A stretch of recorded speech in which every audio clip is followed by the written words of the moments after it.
Hello. Before we get down to cinema, I would like to draw your attention to our Patreon. Regular listeners will know that these podcasts are supported by Quad, our home cinema in Derby, UK.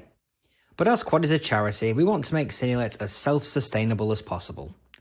So, to that end, we have set up a two-tier way in which you can support Cinelit. For our 35mm Cine fans, you'll get a bonus additional episode each month where we will be deep diving into an area of cinema that will be exclusive to Patreon subscribers for at least 6 months before it arrives like a late dinner guest on the regular feed. Plus, you get the episodes a week in advance of the main feed release. But if you want to support us and don't feel that pressing need to have the additional podcast each month, but still want that warm, satisfying feeling of being part of the Cinelit success story, then you can become an 8mm Cine fan, where you can donate and get our heartfelt thanks. Head over to the Patreon page and subscribe if you can. However, we know that times are hard at the moment, so please do not feel you need to subscribe if you are not able. We'll still be putting out new, free-to-listen-to episodes on a regular basis throughout the year. Now let's get back to your regular scheduled broadcast.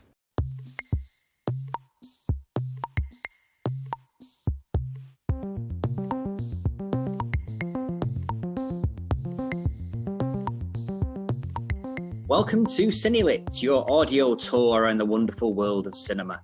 I'm your host, Adam Marsh. I'm joined by Cinelit's resident expert, Daryl Buxton. Welcome, Daryl. How are you?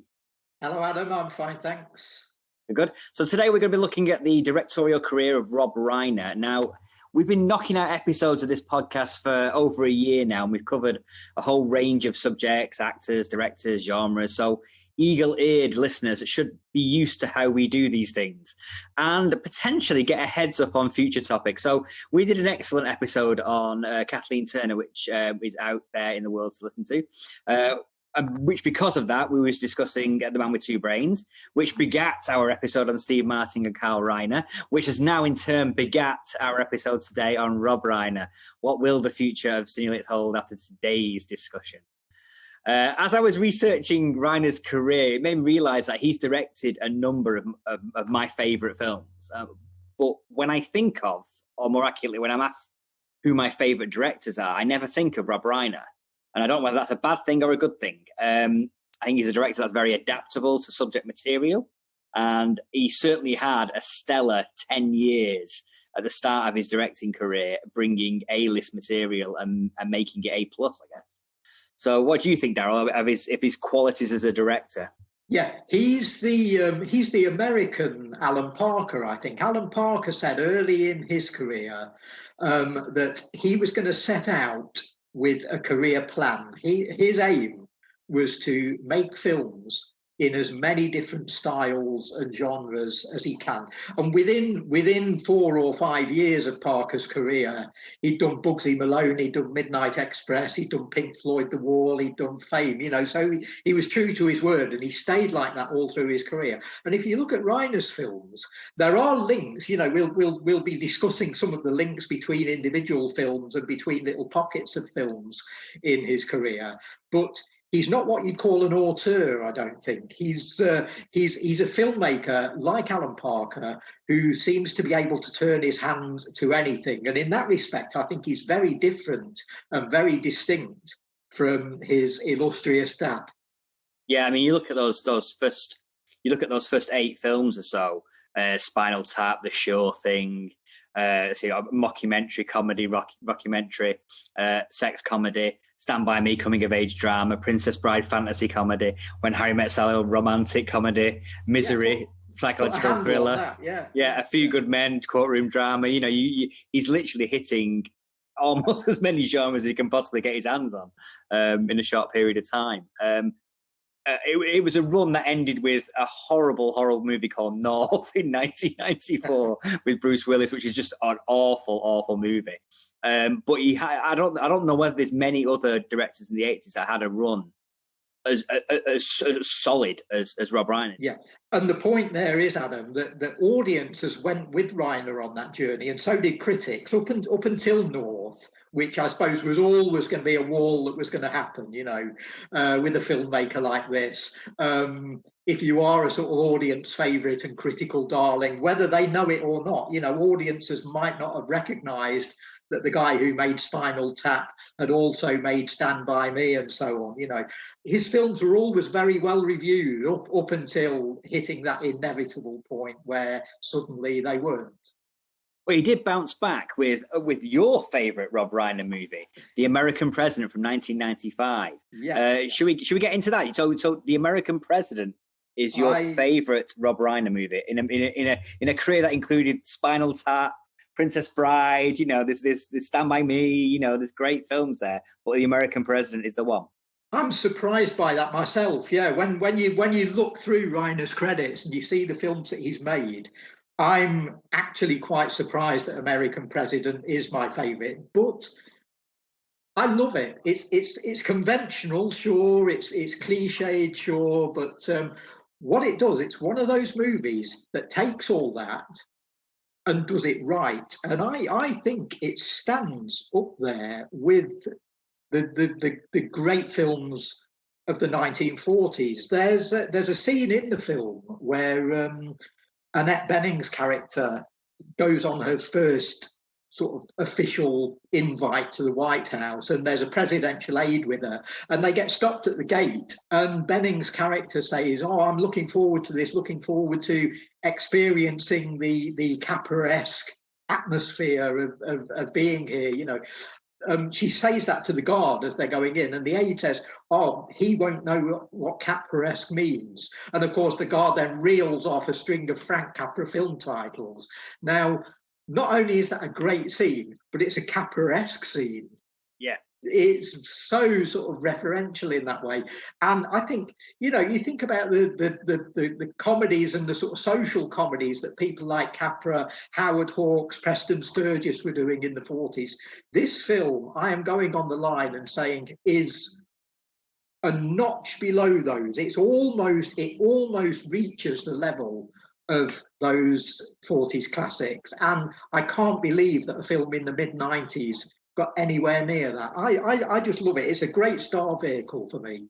Yeah, I mean, the one, literally my first notes after watching it again last night was it definitely feels that old school star vehicle. You could imagine Cary Grant and Katharine Hepburn being in the leads in this kind of a movie. Obviously, a single president would never have flown in 1940, sure. But it barely flew in 1990. they're spending about a good 10 minutes of the plot in the first 30 minutes explaining why. Oh no, he's not single. His wife died tragically. It's fine. He's not a single man in the president. We can't have a single man with his finger on the button. It's not going to happen. Even now, I don't think you get away with that. You'd have to, and it manages to get the explanation why he's single and why it's not a thing, but then play into it as well. Yeah, and there's a potential pitfall straight away, isn't there? I think what this film does and why it's so great is it rides so many waves that could send it coming crashing down. There's a lot all the way through it that could go wrong, and none of it does. It's perfect. It's funny. My relationship with this movie is kind of an unusual one. When I first watched it when it came out in '95, I was like 19 years old. So it's not for me. This movie, it's billed as a rom-com. It's set in the president. I'm like, oh, this sounds bloody awful. I'm not. I watched it. I'm like, yeah, not for me. And I rewatched it years later, and again, then I started to dislike it for what it wasn't. It wasn't The West Wing. It wasn't that insightful, hard-hitting drama set in the office of the president. It wasn't that. It was a bit of that, and there was a bit of it, but not enough for me to go, yeah, I love it. And now I'm kind of like in the middle with it. I kind of appreciate it for what it is, that old school Hollywood chemistry and the unusual setting of the office of the president. And again, just some of the great performances and the wonderful depth of supporting roles in this movie. Absolutely. You've got some great actors in very minor roles in this, which is like Richard Dreyfuss, brilliant Republican candidate. He's fantastic. He's barely in it, really. He's in it enough to really stand out. But even just like Samantha Mathis. Martin Sheen obviously auditioning for The West Wing in many ways in this. Just a great raft of good supporting actors in this. He's really padded out the cast well. Yeah, as you say, Dreyfus in particular, I think only gets a few minutes of screen time, and he sort of pops in and out of the movie, but makes such an impact that his presence sort of lies across the whole thing, and he's the big Republican rival, and it's a film that dares to actually delineate its characters as Republican and Democrat. It doesn't sort of mess about there. You've got clear lines drawn. Whereas with a lot of films like this, and a lot of films that have fictional presidents in, they don't want to alienate ticket buyers, and they don't want to sort of draw a line and say, oh yeah, this guy being played by whichever actor it may be, George Clooney or whoever, is a Democrat or is a sort of left-leaning politician or whatever. They always seem to sort of walk along a bit of a tightrope so as not to alienate the half of the audience, and this film actually does that by dividing up the characters and saying, no, we're going to pitch our guy into a battle. He's on the verge of an election campaign, and we're going to show him in one light and we're going to show the other candidate in another. And I think it's great that the film dares to do that. And again, that's something that a 1940s film would have done, I think, and that had gone out of fashion in the years in between. I think one of the other reasons I was down on it when it first came out was I was a huge Michael J. Fox fan when I was through my growing up, Back to the Future, Teen Wolf, all those kind of films. I adored his work, and seeing him drop down to a supporting role at that time, I was just like, why is Michael J. Fox in a supporting role in this movie? It's ridiculous. And it put me off it. And then looking back on it again today, he puts in an amazing performance. He's like the nervous energy of the presidency is all there in his role. You get that. And which is obviously Douglas is comes across as that calm, in control president. You need someone to bring that nervous energy, that constant, I'm working 18-hour days kind of energy to the film, and he does that brilliantly. Yeah, as you said, Adam, this isn't the West Wing, but Michael J. Fox gives it that sort of urgency. He thinks he's in the West Wing, whereas none of the other characters are, and you'd have a character like that in a Frank Capra movie. He's great. He gets that his character, someone's got to do the work, not only on screen with everybody else so laid back, but in the story too. There's got to be this guy who sort of runs the White House, and I think he sort of gets that. And yeah, I can see how if you went into this as a Michael J. Fox fan at the time, it would sit a bit awkwardly. But now you think, oh, what a great performance.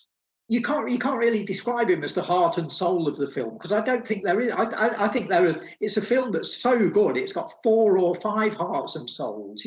There are so many important characters in that need to be there, and are all doing the right thing and doing the good thing. And as you say, the mighty potential drawback is the central plot. Which is a pretty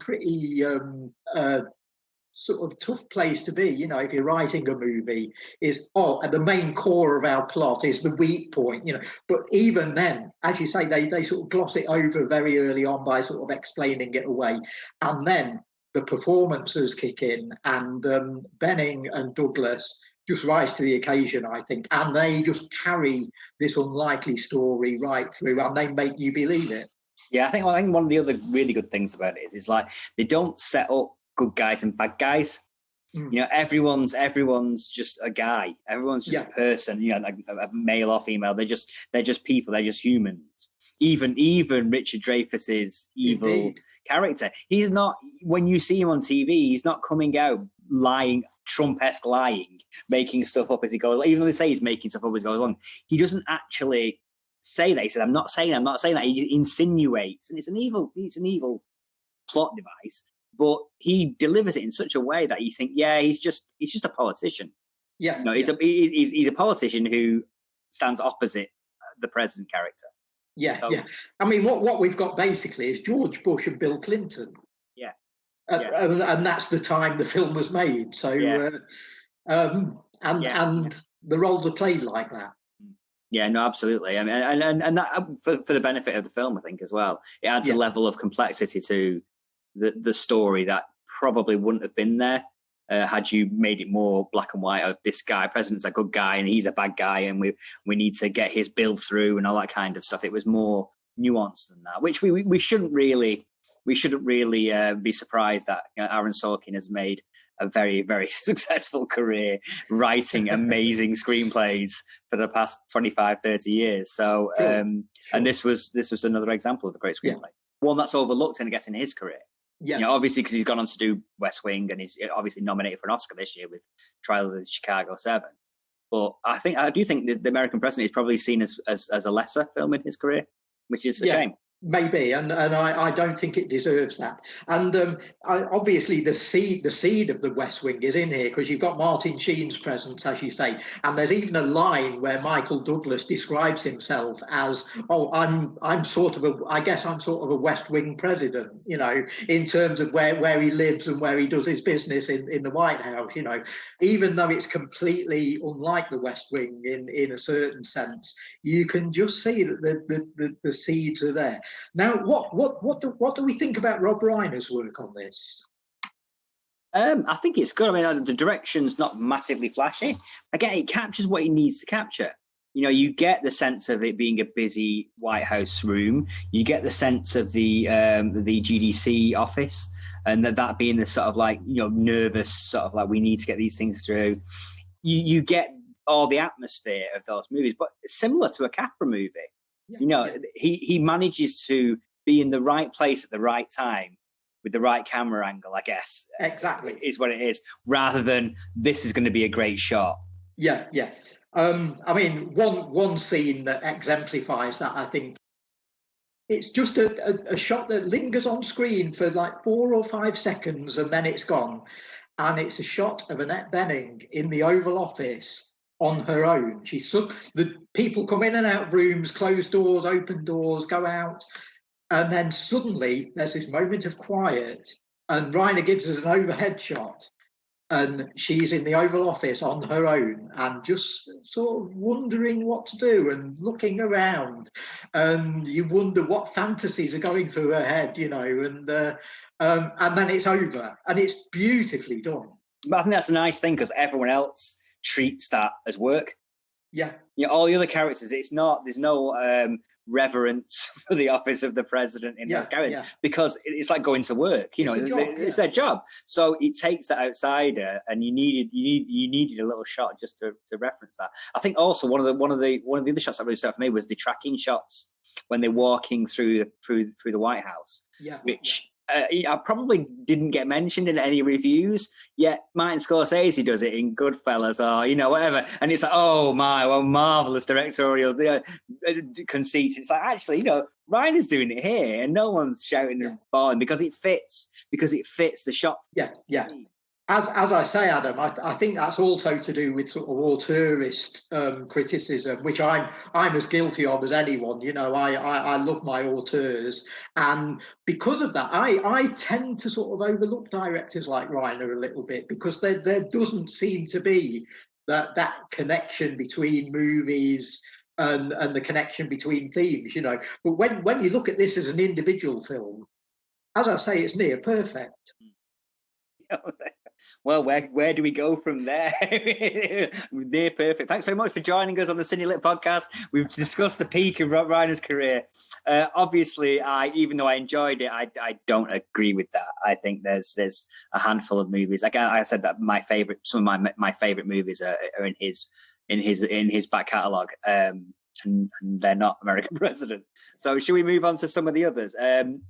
I think the next one I want to talk about, it kind of leads on in the sort of the romance stakes, I guess, from the American President, and also probably where Rob Reiner is probably the latter part of his career ended up going because of this movie. It became known as a romantic comedy director, I guess, and that led to things like Rumor Has It and some of his later career work. But When Harry Met Sally, for me, is one of the best romantic comedies of all time. Yeah. It's certainly up there with some of those great movies.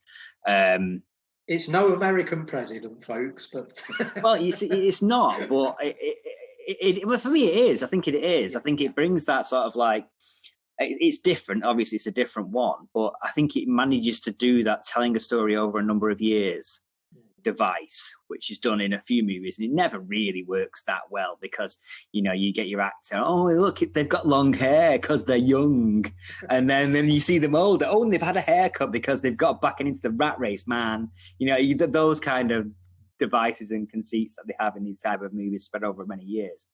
I think they manage that really well, and mainly because of the leads. I think in this, there's some sort of weird chemistry between these two characters. Yeah, again, this is a great star vehicle, and Reiner.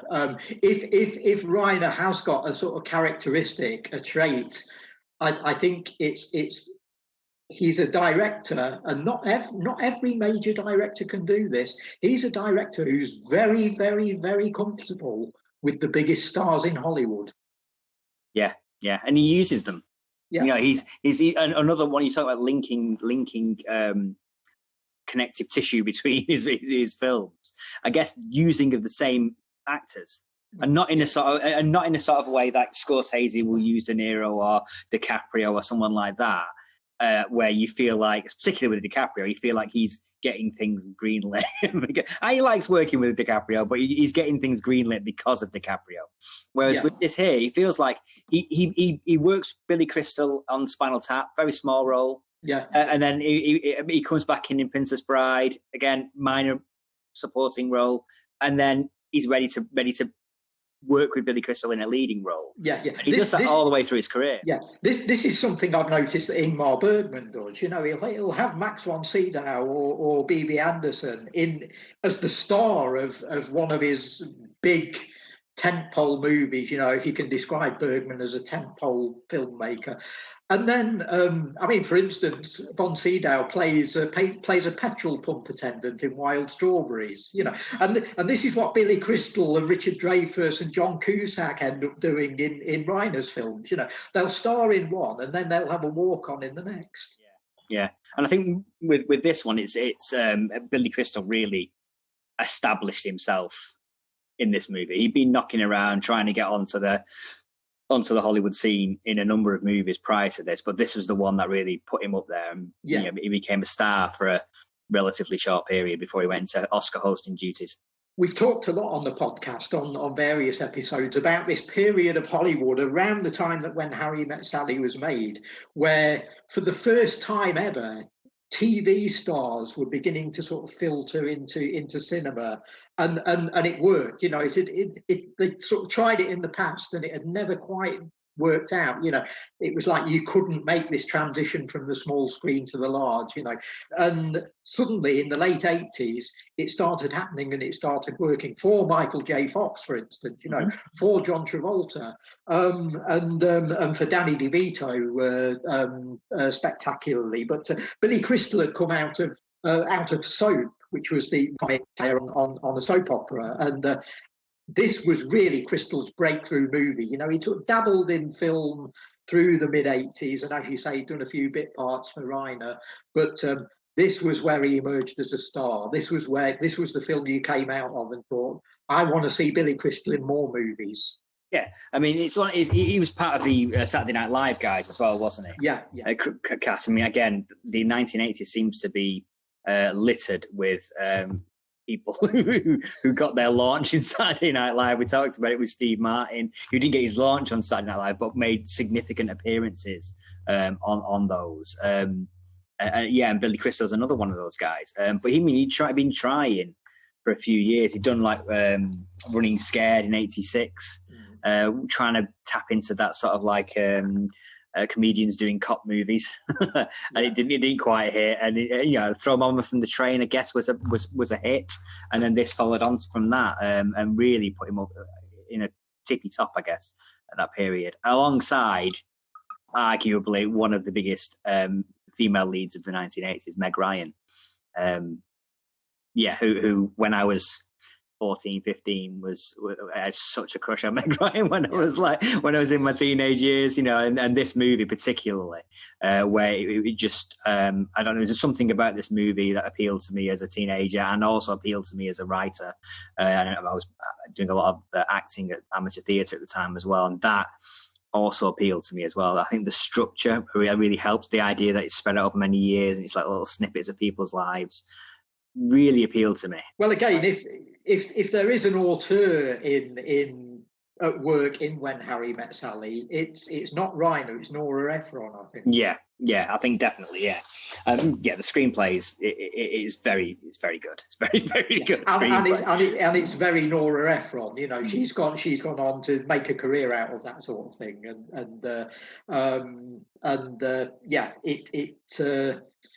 it's almost more an Ephron film than it is a Reiner film. But again, I think that shows his qualities in not only being able to comfortably work with the best actors in Hollywood, but with the best writers and with the best technicians. I think he's just someone who's very, very capable on set. Yeah, I think that definitely comes across. I think the screenplays from the movies in the 80s and the early 90s are top level screenplays.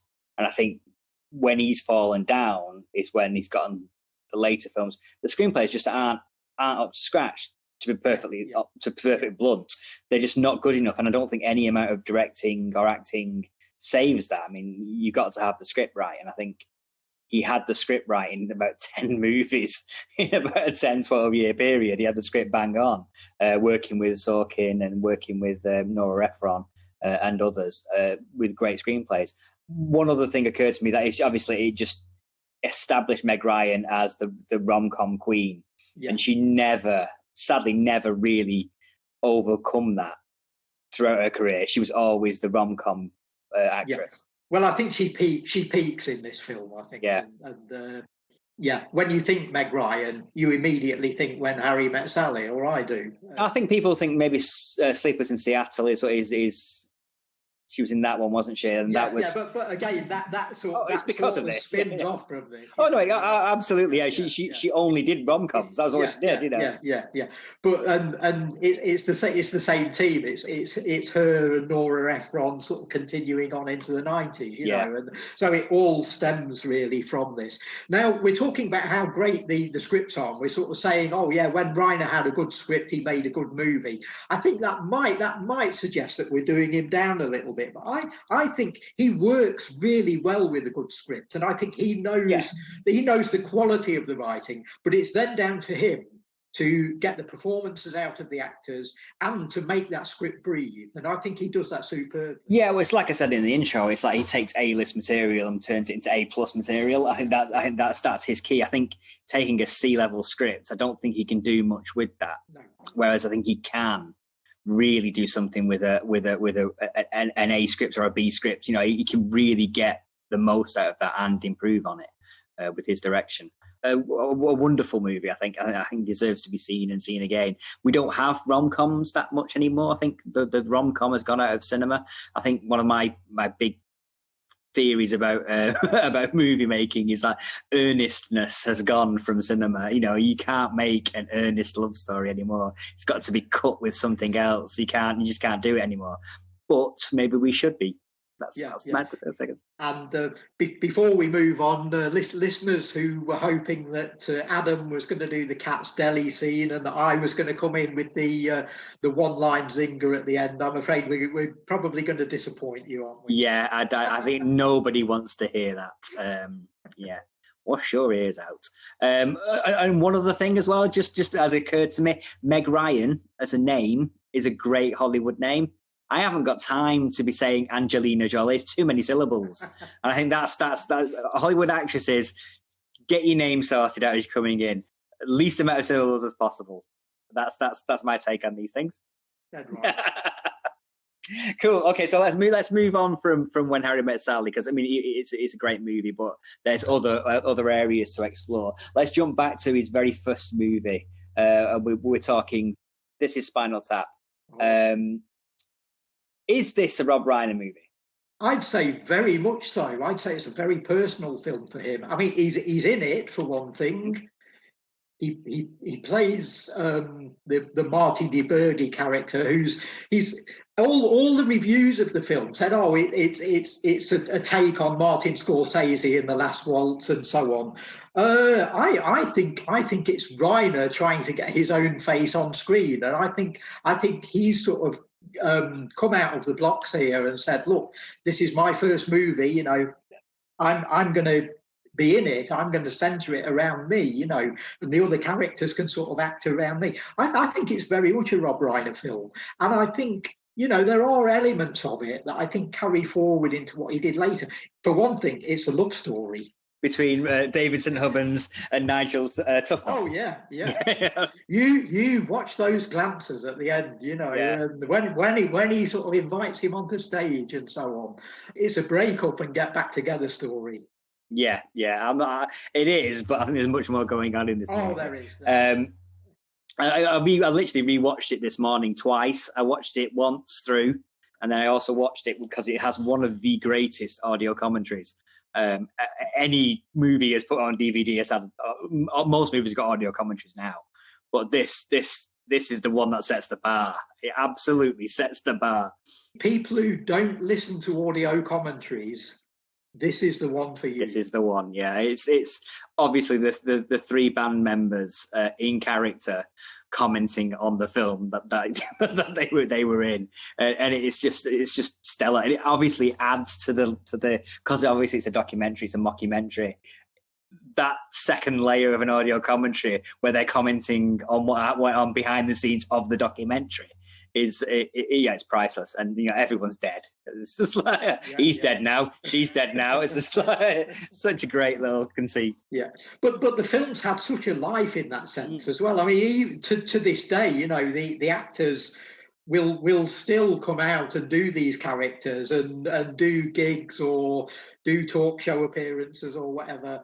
And in between their careers, you know, when they've all gone off and done other things, and we'll talk about that in a minute, but they've always come back to Spinal Tap and they've kept these characters alive. And I think that's great. And that's I mean, when you said the question, is it a Rob Reiner film? I think the answer to that is yes, it very much is. And I think there's an argument to say it is a Rob Reiner film, but it's been taken out of his hands ever since. It was a Rob Reiner film at the time, and it hasn't been ever since.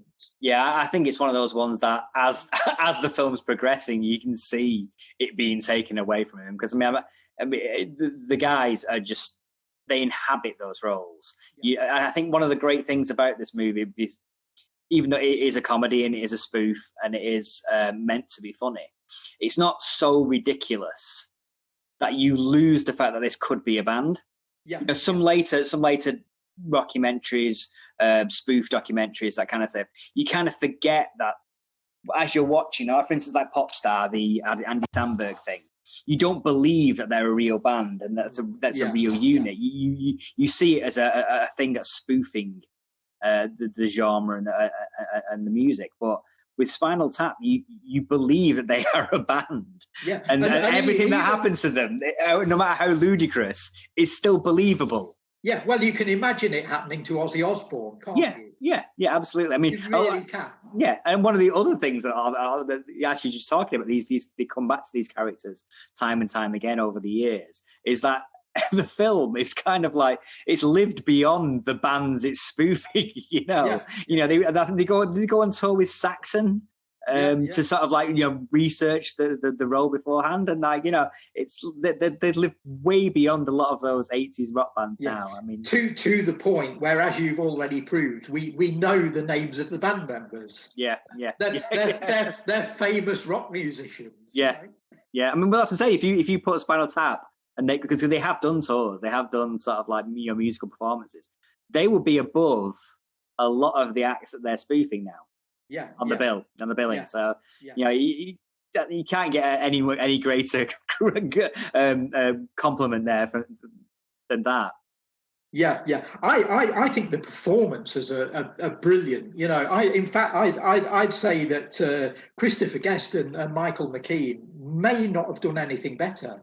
I really think we're getting career best here from them.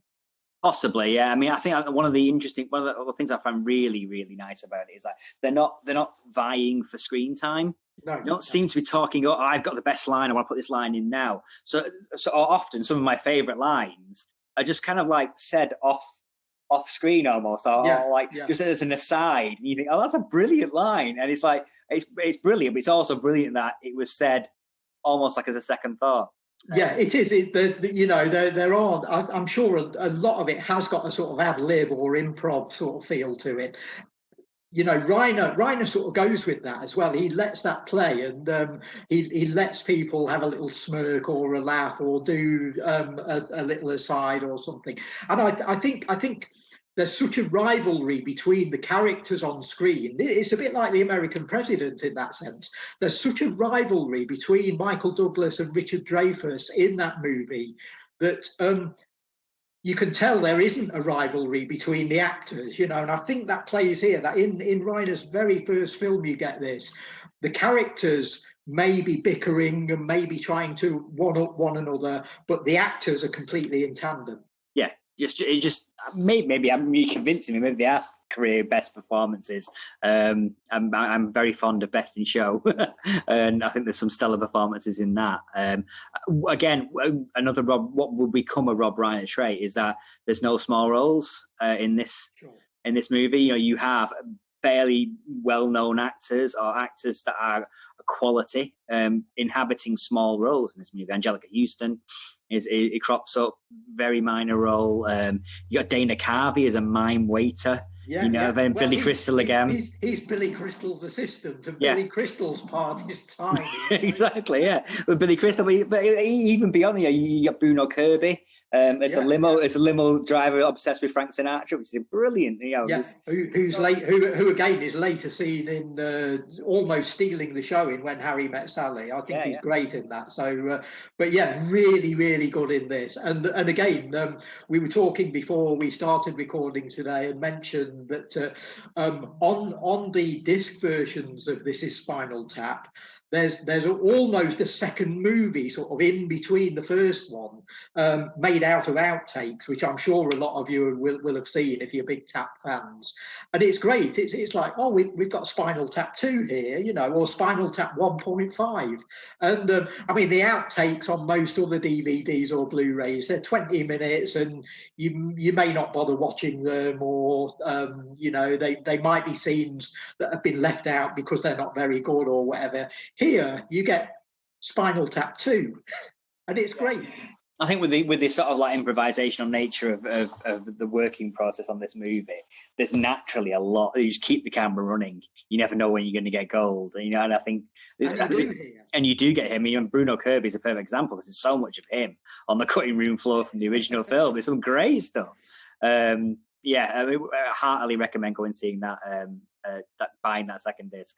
One of my favorite moments of my film programming career revolves around Spinal Tap. I programmed Spinal Tap numerous times, but I programmed it to play at Quad in Derby on the 11th of November 2011 at 11 minutes past 11. So it was all the 11s. I went straight to 11. We even did a countdown from 11 before we started the film. So things like that amuse me, and amuse the audience on the night as well. So if you're going to do a movie where it's got such an iconic scene of this goes to 11, you need to play on that. Should we move on to one of my favourites, but not one of yours, Daryl? Not one of yours. I think we're going to have a labyrinth moment here again. But The Princess Bride, one of my favourites. I love the book. I love the film. I loved it as a kid. I love it as an adult. I love it reintroducing it to my son. He loves it. What's your problem, Daryl? It's a film that just seems to try a little bit too hard for me, and that sort of kills the spirit of it for me a little bit. I think we ought to sort of explain to some people what Princess Bride is, because there may be people that haven't seen it. And, I don't believe that. You don't know. Well, we won't explain it then. We'll no, please explain. Yeah. Well, it's based on a William Goldman novel, I believe, and the whole point of it was to sort of satirize or parody or play around with the sort of concepts of the traditional fairy tale or the traditional sort of swashbuckling adventure story. And so then we've got Goldman hooking up with Rob Reiner. Reiner's on to his fourth feature film, isn't it? After Tap, Sure Thing, and Stand By Me. Yeah. And again, it's a completely different thing. It's a complete remove from what he's done before. And so it's a film version of this novel, which is an attempt to sort of guy and play around with a little bit the cliches of the fairy story or the sort of children's adventure story. So and for me, yeah, it just tries that little bit too hard, and it seems to fall flat for me. I think there are things about it I love, and in particular, I love the supporting performances. You got Billy in there again, Billy Crystal, teaming up with Carol Kane, who I think steals the movie, and I wish it had been a film about her, because I love her character. You've then got there's Peter Cook in a rare movie appearance, Mel Smith who steals the show in his scenes, and they're what I remember from the film more than the leads, who seem a little bit flat to me. It's a nice idea, but it just doesn't quite come off in the way that I don't think. Maybe it was this mid-80s sort of fantasy movie thing that didn't appeal to me, because I didn't like Labyrinth. I didn't really like Ridley Scott's Legend all that much. There were one or two other films around at the time that I wasn't keen on, which were in the same sort of ballpark. And yeah, I actually liked this more when it was first released than I did seeing it again recently. It had lost a lot of its glitter for me. Oh wow, okay, that's I think that goes against a lot of what people think nowadays. People think at the time it was not a flop, but it wasn't a hit, and I think it's grown in presence over the years. I think for me, if I'm going to be critical about it, I do love the film, but if I'm going to be critical about it, I think the two leads they're fairly bland hero types. Isn't there an element in there that they're sort of meant to be, though? Isn't that part of the gag? Possibly, but I think the princess is definitely she doesn't have much to do. Robin Wright doesn't have much to do in this movie. Carrie Elwes has a little bit more, with his, when he adopts the Dread Pirate Roberts and the sort of like dry, sardonic humour that he brings to the part. But Robin Wright's not given much to go on, really. She's like, stand there, look pretty, stand there, look pretty, stand there, get captured, and there's not much to go on with that. But then equally, that is what princess stories were about. This is years and years ago. This is like you're going back to the idea of fairy tales and stories like that. The princesses were there to be saved, so it's probably written into the screenplay that's the kind of point of her role is to be that character, that fairly bland princess character. But for me, that doesn't matter. It's brought to life by its supporting characters, who are there's many of them. In other movies where you watch a movie and you think you're not convinced by the lead, it doesn't matter because you are blown away by the supporting roles. And I think in this one, it head and shoulders above most movies in the quality that the supporting leads bring to the role. Mandy Patinkin, he's fantastic. He's the one that people remember. Yeah. Well, he is the life of this picture.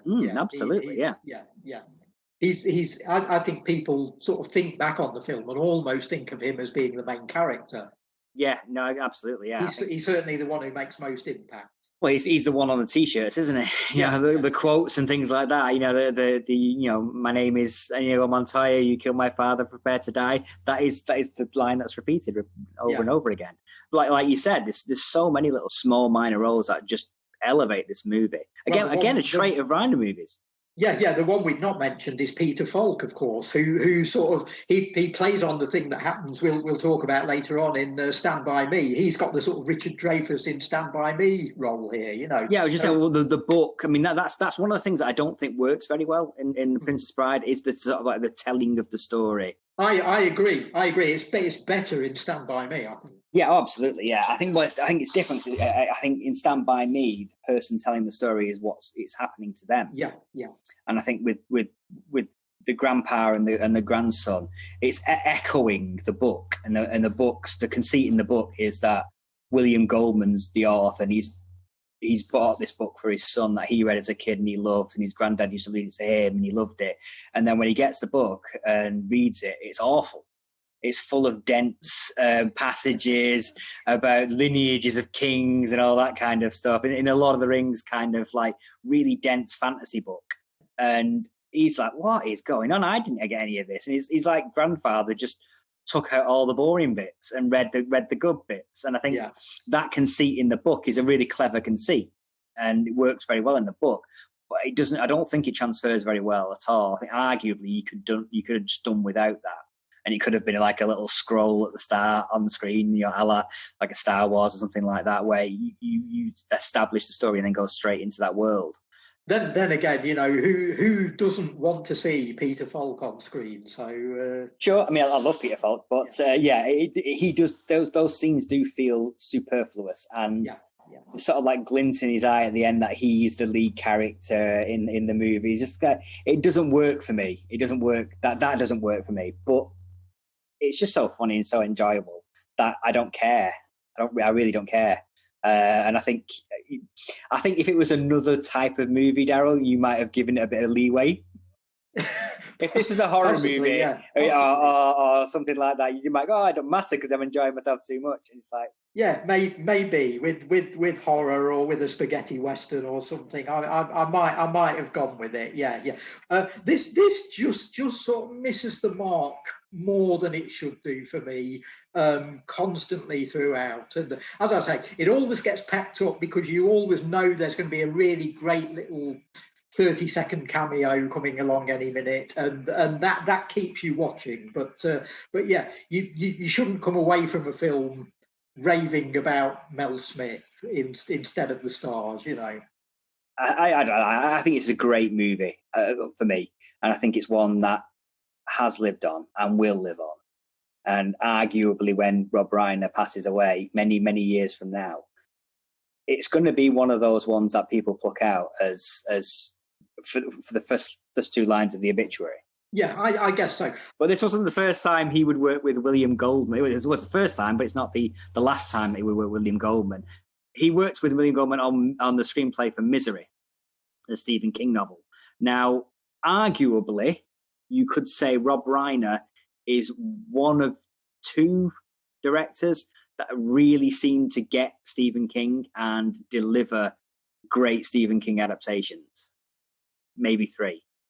Frank Darabont being obviously the main one with the Green Mile and Shawshank Redemption, obviously, and arguably Mick Garris just through the number of adaptations of Stephen King work that he's done. I think Darabont almost stole in and took the baton from Rob Reiner, because Reiner's obviously so immersed in King that he even named his production company Castle Rock.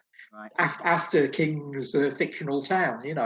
Reiner's done 2 King adaptations, Stand By Me, which we'll talk about in greater depth, but Misery, just to link that in with Princess Bride, William Goldman's script based on the King novel. Another one I'm not so much of a fan of. I mean, it was an Oscar winner, it won best actress at the Oscars for Kathy Bates, and maybe a not undeserved award, but I've always thought her performance goes a little bit over the top, and I've seen other people do that better. Horror movies and this type of thriller have sort of female-focused thriller have a history going right back to Whatever Happened to Baby Jane, of these over-the-top sort of larger-than-life female performances. And for me, it was like, okay, it's a good performance, but why has this one been singled out for awards when I can reel off another dozen which I think are better? I think that's the problem being a horror fan, and being so immersed in horror fan. Whenever you see a horror film that sticks its head above the turret and gets mainstream recognition on Oscar nominations, there's always 10 films that did it better, and were Italian. So it's like there's always movies out there that did it better, but to the general public, they're just seeing these ones. They're not seeing those other roles. They're just seeing Kathy Bates in Misery. Oh, sure. I think horror fans did appreciate the fact that Kathy Bates had been recognised for this, though, because at that time, and it's not really changed all that much in the intervening years, at that time, horror was famous for never winning Oscars. There'd been nominations in the 70s for actors in films like The Exorcist and Carrie, but you knew they weren't going to win. Ruth Gordon had won an Oscar for Rosemary's Baby. You have to go right back to the 1930s to Frederick March to get a Best Actor Oscar for Dr. Jekyll and Mr. Hyde. And so there was this big thing among the horror community of when's one of our people gonna win a Best Actor or Best Actress at the Oscars. And then suddenly in the early 90s, bang, bang, bang, we got 3 in the space of 12 months. Kathy Bates here, and then the 2 for Silence of the Lambs the following year. So Kathy sort of opened the gates a little bit in that sense. And it's a good performance, and it's an award-worthy performance, I think. But maybe it is that thing for me. I'm too much of a nerd, and I'm saying, well, why didn't they give it to Betty Davis in 1962? But there you go. Well, yeah, that's a bit. It's a bit harsh on poor Kathy. I think she does deliver. I do agree. I think she goes a bit over the top, and I think also for me the book's not a brilliant King. No, and I think there are failings in the film, and I don't think they're Reiner's fault. I think they all stem from the novel, and I think William Goldman must have had a difficult time working this into a script. He's done the best that he can. Reiner's done the best that he can. They've sort of saddled themselves with something that's a little bit difficult to get on screen here. I mean, how do you make something cinematic about a guy who's in bed? I mean, they do manage some. To me, we're talking about like it's an absolute disaster, and it's by no means a disaster. It's a very tense psychological thriller, I guess, in the best sense of the word. But yeah, like you say, it's 100 minutes, whatever it is, of a man in bed. Yeah. So which King had a sort of thing about in his novels at the time. He'd written Cujo, which is set in the back of a car.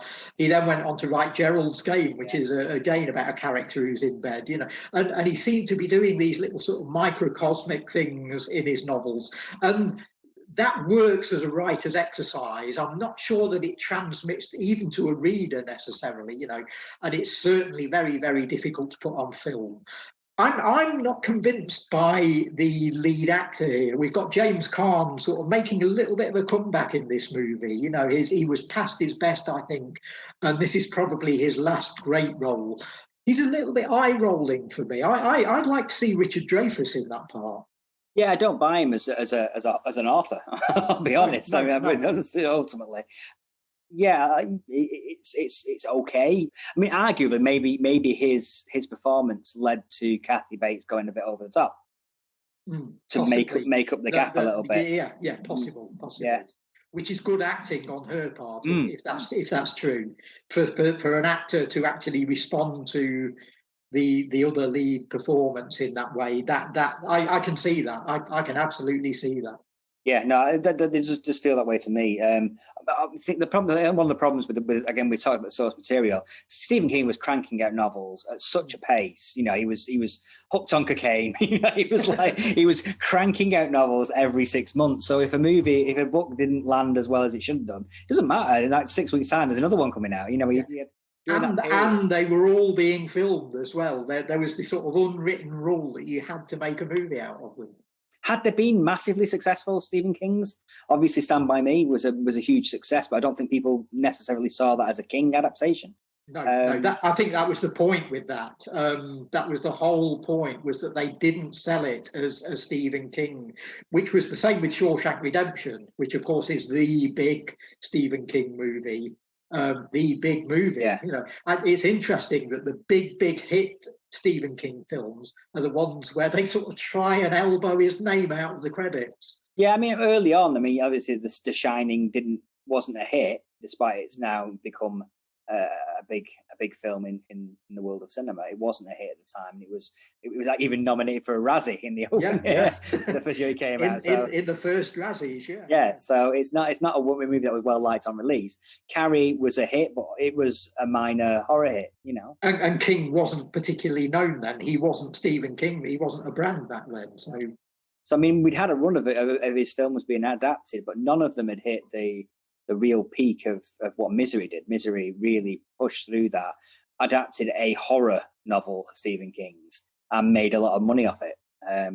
I don't think we had another one until It. Is It the next big hit? Yes, it was, I think. Yeah, there were a lot of adaptations in between, all fairly sort of middling and variable at the box office and variable critically and variable within sort of audience response and recognition. So yeah, It came along, and that had its variance in terms of criticism and audience response, but in terms of box office, it went through the roof. Yeah, it made up for the lack of criticism with massive amounts of cash. Nobody was reading the reviews; they were too busy looking at their online bank accounts. Yeah. I think we can segue neatly from It into talking about Stand By Me, because I think they've got a very, very strong connection, and I think Stand By Me takes this connection and handles it far better than either King in his original It source novel or the two Andy Muschietti movies that we've seen recently, and that is the spirit of childhood and the spirit of being in a gang when you're a little kid, you know. And I think Stand By Me, which is another Reiner classic, I think. I mean, one of my favourites as a kid growing up. Particularly when I was a teenager, and I was interested in movies. I was interested in writing and acting and things like that. And this really spoke to me. I remember seeing it late night on BBC Two and Channel 4 or whatever it was on a Sunday evening, and just thinking, this is exactly the movie I would like to make at one point. I don't necessarily feel that now, but at the time, it was just this is a perfect structure of it. The flashback, the looking back on summers past, the kids hanging out, the coming of age style drama really spoke to me at that time, and also the central conceit of the kids, their first discovery of death. And, you know, as a central theme of the film, really, really spoke to me as a kid. Yeah, well, I know, Adam, that you a couple of years ago when Hunt for the Wilder People came out, I know you picked that as your film of the year, and I can see the Stand By Me fan in you loving that movie. It's not quite the same, but there's some of that spirit there, and I can see why you like that movie so much. And Stand By Me, I think, is a brilliant rite of passage movie, and I think a lot of this is down to Rob Reiner. I'm going to keep sort of emphasising what Reiner does on these films, and I think with this one, he brings a genuine sense of metaphor to it. Basically, the story is based on a Stephen King novella called The Body, which was published in the same collection as Rita Hayworth and Shawshank Redemption, which of course then got filmed. And also in the same collection was a story called Apt Pupil, which got made into a movie and actually didn't get retitled. The one that got made into a film called Apt Pupil. But the Body by Stephen King. When Reiner did the film, they changed the title. There was a bit of a trend at the time for naming films after sort of revived pop songs from the 60s and 70s, wasn't there? And so they sort of went with that. You could, if you were going to sell something and put Stephen King, The Body all over the posters, you know, you weren't going to get the audience that they wanted. So I think they were, for once, I think they were right in doing all of that and in sort of lessening the King connection. But this is a great rite of passage movie. It's almost like a Heart of Darkness story in a way for kids. You know, it's Apocalypse Now for kids. And I think what Reiner does is he has this gang of kids walking down these train tracks, miles and miles of train track, in order to reach this quest at the end, which is rumours that there's the dead body of another kid at the end of the line, you know. And he turns this into an absolute epic quest, but on a very small scale.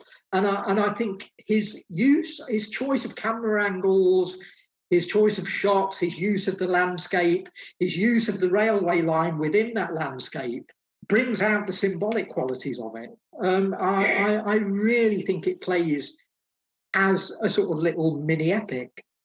Yeah, no, I heartily agree with that. I think the railroad, walking down the railroad, there's a number of ways you can symbolically look at that. You know, it's like there's no turns. You know, this is a journey where you are going to go straight to this goal, and there's no getting off the tracks. Although they do get off the tracks, ironically enough. Yeah. But it's definitely that symbolic metaphor that runs through the heart of the film, and there's just something about this movie that makes me feel it's a nostalgia for something I never really experienced. It's a nostalgia for 1960s, 1950s Americana, you know. Yeah. Which... This is the 1950s kid gang that me and you would have wanted to be in, exactly. and we never could be, you know. But you're right. You do get the feeling that you're part of this gang as you watch, or that you were part of it.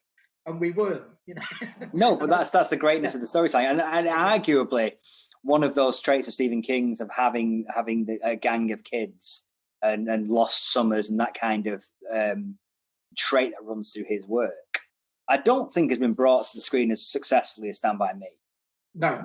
You know, it just nailed. Well, the two It films try very hard, and their gang of kids is very, very good, I think. But it's nothing like this. It's not got the heart of this. It's not got the symbolism of this. It's not got the significance. I mean, we're talking about the train tracks as metaphor here, but there's one scene in the film where we actually see the train tracks in action.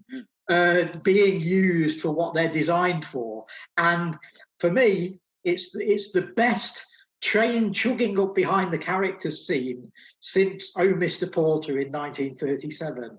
I think it's brilliant. It's a marvelous little scene, and it suddenly whisks away that whole metaphoric thing and says, "Look, there's a real train." Our characters are in genuine peril now.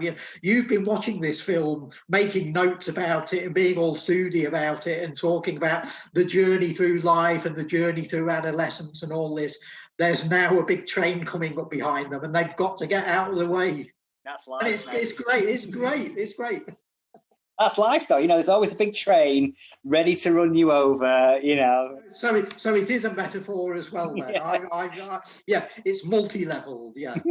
But it works either way. And there's a scene where the guys end up in a swamp and they get leeches all over them. And again, I suppose that is the same, you know. It's happening to the characters, but it's all part of life's long journey, you know. I really love this movie, and was delighted to revisit again, and that's not always the case with movies like this, where you love as a kid and it's about being a kid, and when you get older, I don't want to watch films about being a kid anymore. I'm an adult, you know. So sometimes I get that vibe when watching these movies. This is a very adult film. Yeah. That's the point. Absolutely, yeah. Couple more points about it. I think it's got a brilliant use of the Chekhov's gun principle, where the gun actually not only appears in the first act but gets fired. Yeah. But then still, so it seems to go against all the principles of Chekhov, and yet it still comes into play in Act 3, even though it's been fired. The Chekhov's gun thing being that if you introduce a gun into a story or a plot, it has to be used. Yeah. But you introduce it in Act 1 and it gets used in Act 3. And here they introduce it and use it in Act 1, and then it still comes into significant play at the end. I think it's brilliantly done. And then I think the only other sort of key point to mention about the movie is the story, the fable of Lardass Hogan, which we've got to address. Yeah, the competition. The film within a film. Yeah. Again, what a great device. And King writes this into his story, and it's very, very good on the page. But Reiner turned it into a little mini movie. It's almost like that Monty Python thing with Monty Python's Meaning of Life, where the film's got its own supporting short, and Reiner stops his film in the middle and gives you this other thing, this other movie, and it's great. Yeah. I don't necessarily agree with that. I think it's a reference to sort of like you have Richard Dreyfuss as a 50-year-old man, 40-year-old man, whatever, telling the story of Stand By Me. Yeah. Then you also have the 10-year-old, 11-year-old, 12-year-old kids telling their story. Yeah. And you see that and this is where the directorial talents of Rob Reiner comes. He recognizes that the movie within the movie needs to be shot different to the way the others are shot. Yeah. So it has this slightly stylistic, hyper real sort of like feel to it, which plays into the way that a child's mind would work and tell the story. Yeah, the other connection with Monty Python's Meaning of Life, which I'm desperate to make these connections between, is it's an even more outrageous vomit scene than the one in the Python movie. Yeah, which is a bold statement to make. Yeah, but how can you possibly top that? Well, hold my beer, and hold my blueberry pie. Yeah, hold my milk. I think is they're underage. Yeah. Dreyfuss again, very good in it, and we get John Cusack in it as well, very briefly, but very, very significantly. I think he plays the character who the drama all seems to sort of hinge on or sort of spring from, in a sense. He's the reason why the at least one of the kids is what they are, and again you've got this idea that Cusack has just been the star of Reiner's previous film, The Sure Thing, and is now in a very tiny minor role in this one, but quite a significant one. Yeah. I think it's worth mentioning The Sure Thing briefly as well, because that was Reiner's second movie. So he's coming off Spinal Tap, and everyone's thinking, what's he going to do next? Is it going to be another comedy? And don't forget, this is right in the middle of the period when his dad is making these great Steve Martin comedies as well. So I think it's almost expected that, his next film's going to be a comedy. But it's something a little bit different. And what he's done here, he's sort of done a Princess Bride. What he's done is he's taken the template of Porky's and all of those crass sort of teenage sex comedies, and he's made a drama out of it, and a really good one. And again, like Stand By Me, it's sort of a journey movie. It's a road movie, and Cusack starring in it, and I think it really, really does subvert and turn into a grown-up film that sort of rather crass sort of teen sex comedy thing. And it shows what you can do with that sort of material. Yeah, I mean, it's a wolf in American sex comedy clothing, isn't it? Yeah. You watch it and you think you're getting one thing, and you come out of it and it's like, well, that was actually way better than it had any right to be. Yeah. Which is not necessarily the best compliment in the world, but it is a very good movie and a surprising one in between. After Spinal Tap and coming before Stand By Me. It's a film that tells you you're not going to get a handle on Rob Reiner's career. You are not going to know what he's going to do next. And I think for so many years we didn't. No, exactly. Yeah. I think one of the other ones we need to mention is probably A Few Good Men. And a classic example again of what we've been talking about all the way through this. Rob Reiner working with the biggest stars in Hollywood and controlling it and making something out of it and giving them a bit of a challenge, I think, or at least saying to them, look, if you're on my set, you give your best. I want 10 out of 10 here, no slacking. And they respond to that. Yeah, I mean, reunites him with a bunch of different people, but also, as we've talked about before, he has no qualms in dealing with the big stars. And Tom Cruise was probably one of the biggest stars in the world at the time, and Jack Nicholson was a legend, a legend Hollywood star. And we've got Demi Moore as well. Demi Moore in there, who's sort of taken over from Meg Ryan as the biggest female star in Hollywood, by that point. Yeah. And the one thing about this is it's a courtroom drama, and that's not anywhere near my favourite genre. A lot of people love them. I think Reiner actually makes a good one here because it's not not a conventional courtroom drama. It's set within the military, which gives it a difference immediately.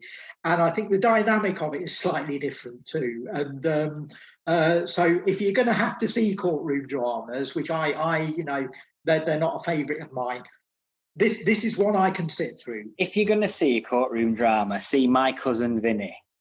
Then if you once you've watched that, move on to A Few Good Men. I think the problem. They're the rules. Yeah. Well, I think the problem with courtroom dramas for me, because it's not one of my favourite dramas either. Maybe we should do a podcast on courtroom dramas just to exercise that. But it's not one of my favourite dramas because it feels like the whole film's built towards one scene at the end of the movie, and the rest of the movie, you can almost just skip that and jump to the end, almost, and have Tom Cruise and Jack Nicholson shouting at each other, because that's what people want to see. That's the thing, you know. So, and then court dramas generally are the same. You know, they build that moment where the prosecutor turns the tables and catches the person out and wins the case.